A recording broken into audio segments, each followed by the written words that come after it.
Magandang araw po sa inyo lahat at binabati ko po kayo ng maligayang Pasko at maligong bagong taon sa lahat ng mga Pilipino dyan sa Pilipinas, sa Luzon, Visaya at maging sa Mindanao. Okay? At kung hindi pa kayo nakapag-subscribe, paki-subscribe lang po dito. Pakipindot lang po yung red button and it's all free. Guys, it's all free. At magbigay lang po kayo ng comment sa Pilipino at bigyan niyo po sana ako ng big likes. Ako nga po pala ang inyong host, Freddy, sa Facebook and YouTube channel at Pilipino sa America Vlog YouTube channel. Ako po ay dito sa Amerika at ako po ay isang US pensioner na. So, tumatanggap po ako ng pension dito sa Amerika. Okay? Ako po ay retired na. Okay? Ngayon, yung babasahin ko, dahil tumatanggap po ako ng pension, kaya ang aking vlog ay neutral. Neutral to. Oh, well, hindi. Kasi iba sinasabi, bayaran daw ako. Hindi po. At ito po ay tungkol sa ginagawa ng ating Pangulong Bongbong Marcos Jr. na napakaganda, most especially this year 2023. Among the accomplishment of President Bongbong Marcos Jr. is the approval and make it into law the Maharlika Investment Fund. Ano po ba itong Maharlika Investment Fund? Ang Maharlika Investment Fund ay nag-i-stabilize the country's economy through diversification and to generate wealth for future generation. Alam niyo ba, ang Maharlika Investment Fund ay pwedeng gumastos sa mga infrastructure project na katulad ngayon, ang mga freeway, subway, yung mga tunnel na ginagawa dyan sa Pilipinas or subway, we call it subway, ay tinutustusan ng mga private corporation, private individuals. And in return, pag dumaan kayo dyan, magja-generate yan ng revenue. In what terms? You have to pay tolls. You have to pay tolls. And at the end of the year, pag consolidated na to, kumikita po ang kumpanyang nag-invest dyan. And that is the job of the Maharlika Investment Fund. Ang Maharlika Investment Fund ay meron initial capital of 375 billion pesos or equivalent to 6.78 billion dollars. Okay? Ulitin ko po. Ang Maharlika Investment Fund ay may kapital na 375 billion pesos or 6.78 billion dollars. Okay. Paano ba ito kumita? Naipaliwanag ko na. Isa dyan ay infrastructure.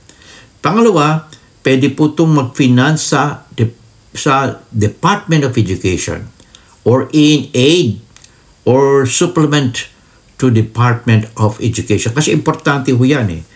Ang ating edukasyon ay masyado nang mababa. Although, number 1 yan sa kapital.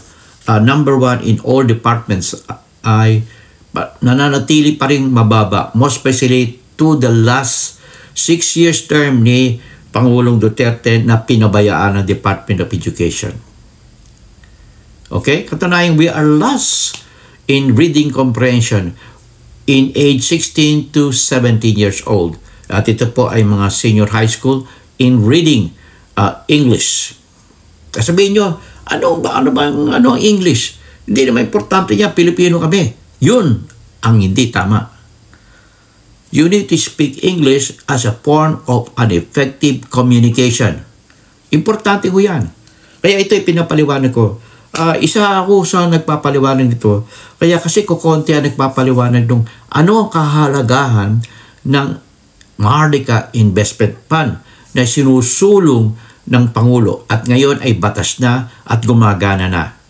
Bagamat nag-umpisa ito sa maliit na kapital, maaari itong lumaki. Maybe at the start of this next year, 2024, ito ay kikilos na. Kasi ang nakita natin ay ang Malaysia ay interesadong mag-invest ng kanilang pera sa Maharlika Investment Fund. Kasi ito ay nagde-declare ng dividend at the end of the year.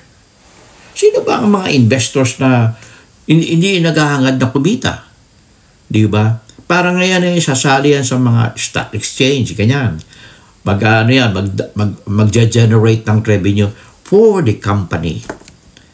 Okay? Kaya kayo mga Pilipino, yung mga excess yung pera, pwede kayong bumili ng stocks sa Maharlika Investment Fund. Although, ang nakikita ko ay hindi pa ito bukas sa public. Let's wait for this government to open it to public and we could buy it. At maganda dyan, tax-free yata yan. Ayun, tax-free. Pag nag-ano ka.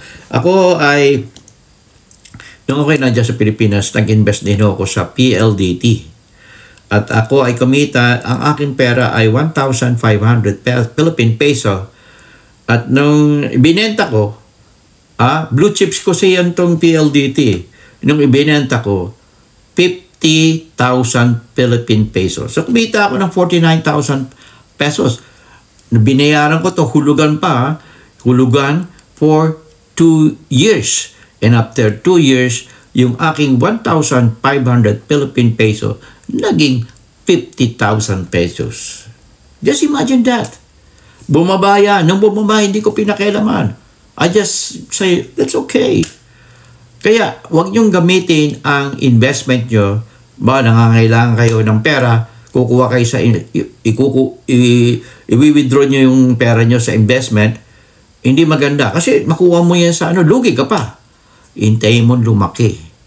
At habang lumalaki yan, marami nang gustong bumili niyan. Ba, nabili nila 1,500.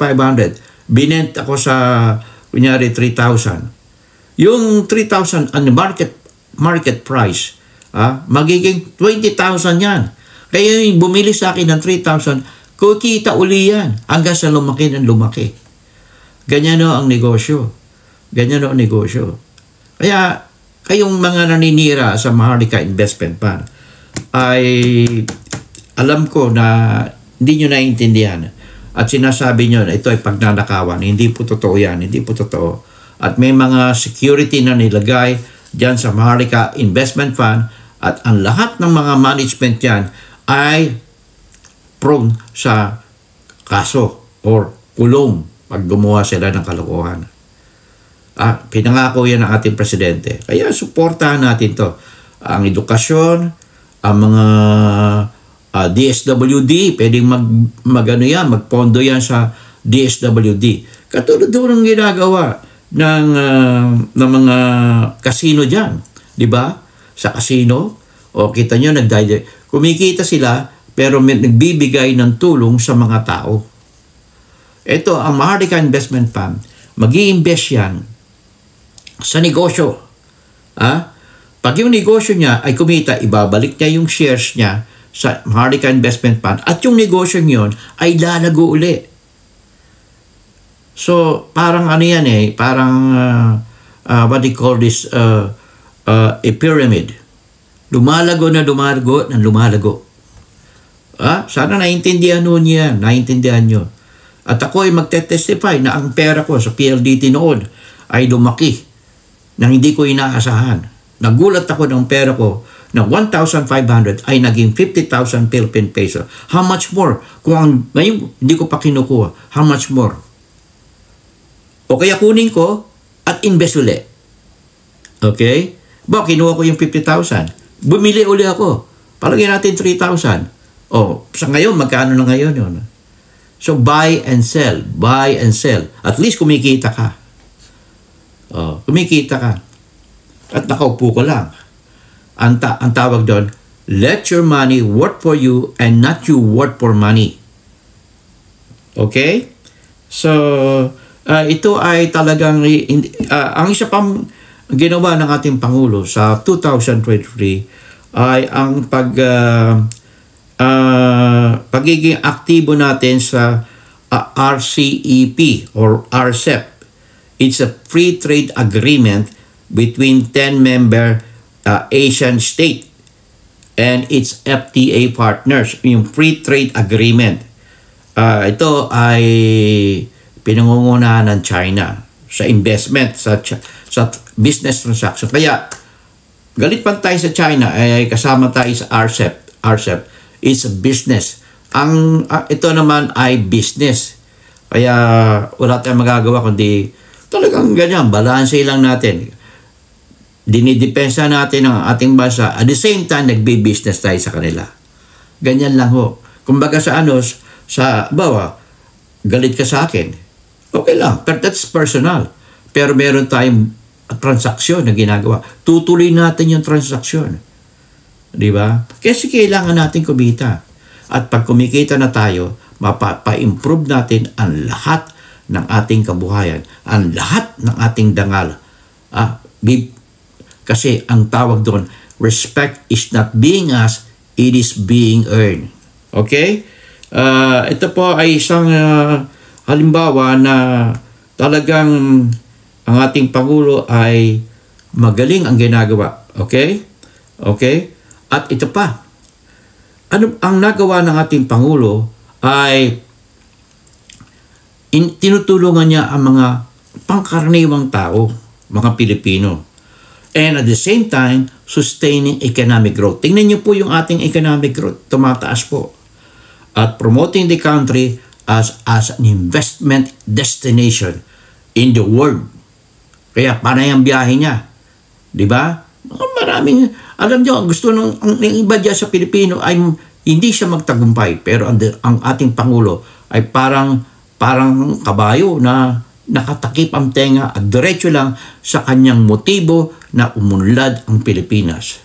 At ang isa pa, pinakamagandang nagawa ng ating Pangulo ay to improve our foreign relation. Sino bang uunlad kung ang mga Pilipino ay may kagalit ka? Ako? Galit sa'yo? So palagay mo, uunlad ako? Hindi. Hindi ako uunlad. Ang kailangan ko ay more friendly relation to other country. Ito ang ginawa ni Digong Duterte. Inaway niya ang Amerika, inaway niya ang European Union, inaway niya ang Canada, Australia, ang England, ang France, lahat inaway niya. Ang kampiling niya lang ay ang Russia at ang China. Sana maunawaan nyo ang mensahe ko sa araw na ito. Maligayang Pasko at maligayang bagong taon sa inyo lahat. This is your host, Freddy, in Filipino at Filipinos America Blog in YouTube channel at Facebook/Freddy. Till my next vlog, Merry Christmas mga kabayan ko dyan sa Pilipinas at maging dito sa Amerika. Okay? Ako po ay, inuulit ko, ako po ay US pensioner. Kaya hindi po ako nagpapabayad kahit kanino dito. Okay? Only for the Philippines and America. Not for China. No for China. Okay? In God we trust, never hold your peace.